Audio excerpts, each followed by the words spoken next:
Hello, नमस्ते सर्वांना. आता कसे आहात तुम्ही? तर मी केली होती गोडी डाळ, तर वाटणाची डाळ पण बोलतात. आमच्या कोकणामध्ये कशी केली जाते ती मी तुम्हाला दाखवते. कोण कोण वरण असं पण बोलतात. तर तुम्ही हा व्हिडिओ पूर्ण बघा आणि आवडल्यास प्लीज माझ्या व्हिडिओला लाईक करा, चॅनलला पण सबस्क्राईब करायला विसरू नका. तर त्यासाठी मी 1 पेला हा तूर डाळ घेतलेली आणि अर्धा पेला मुगाची डाळ घेतली.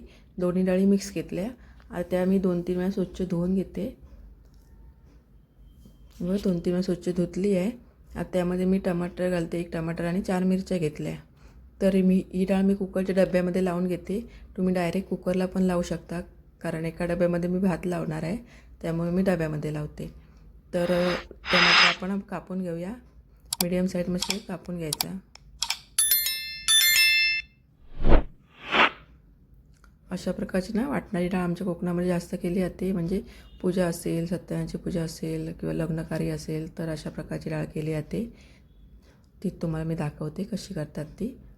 तर त्या मिरच्या घेतल्या 4 कापून. तर त्या लांब अशा उभ्या पण कापू शकता तुम्ही किंवा गोलसर अशा कापू शकता. तुम्हाला पाहिजे तशा तुम्ही कापू शकता. आणि त्यामध्ये मी ना 1.5 ग्लास पाणी घातलं, 1 ग्लास आणि अर्धा ग्लास.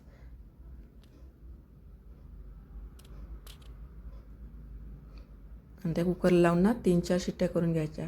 3-4 शिट्ट्यामध्ये ना चांगली डाळ शिजून येते. हे बघा 3-4 शिट्ट्या केल्या मी, चांगली डाळ शिजली आहे. ते आता आपण ना 1-2 मिनिट असं ना बारीक म्हणजे फिरून घ्यायचं, म्हणजे घोटून अशी घ्यायची. मग कशी त्याची जरा चांगली अशी मऊसर होते.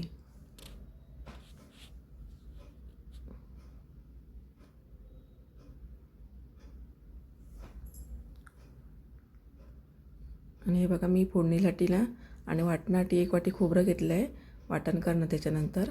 आणि फोडणीसाठी लसूण घेतली, थोडा कढीपत्ता घेतला आणि कोथिंबीर कापून घेतली आहे. तर पहिलं मी फोडणीला घालते. तर त्यासाठी मी 1 चम्मच तेल घेतलं. तेल गरम झालं की त्यामध्ये राई घालायची 1 चम्मच आणि जिरं 1 चम्मच घालायचं.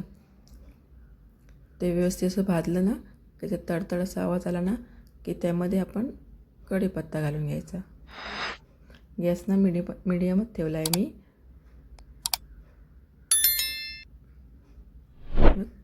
कढीपत्ता पण भाजला आहे आपला. त्यामध्ये मी लसूण घालते.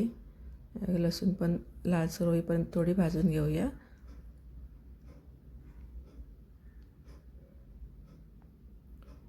त्यामुळे थोडीशी मी कोथिंबीर फोडणीला घालते आणि नंतर डाळीमध्ये वरून थोडी घालणार आहे.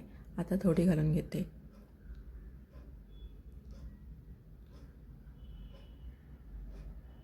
हे बघा आपलं सर्व लसूण भाजली. आता त्यामध्ये मी डाळ घालते.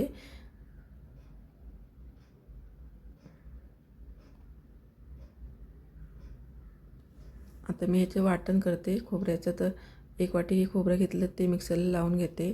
त्यामध्ये मी 1 चम्मच हळद टाकते बघा. आणि त्या खोबऱ्याच्या वाटीने ना मी अर्धी वाटी पाणी घालून घेते. ते मिक्सरला ह्याची बारीक अशी पेस्ट करून घ्यायची, बारीक वाटून घ्यायचं आहे बघा. बारीक वाटून घेतलं आहे. आता ते मग डाळीमध्ये मी घालून घेते.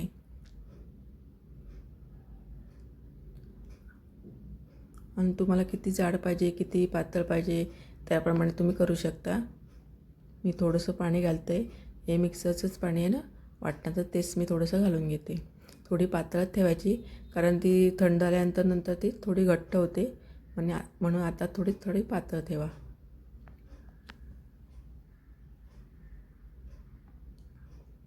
चवीप्रमाणे मीठ घालते आणि त्याला अशी उकळी येऊन दे. 1-2 मिनिट उकळी येऊन दे त्याला चांगली.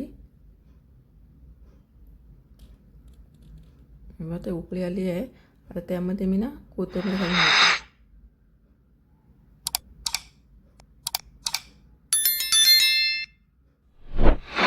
कोथिंबीर घातली आणि आता आपली डाळ तयार झाली आहे. अशा प्रकारे तुम्ही करून पहा, तुम्हाला नक्की आवडेल. आणि आवडल्यास माझ्या चॅनलला पण सबस्क्राईब करा, व्हिडिओला पण लाईक करायला विसरू नका. थँक्यू.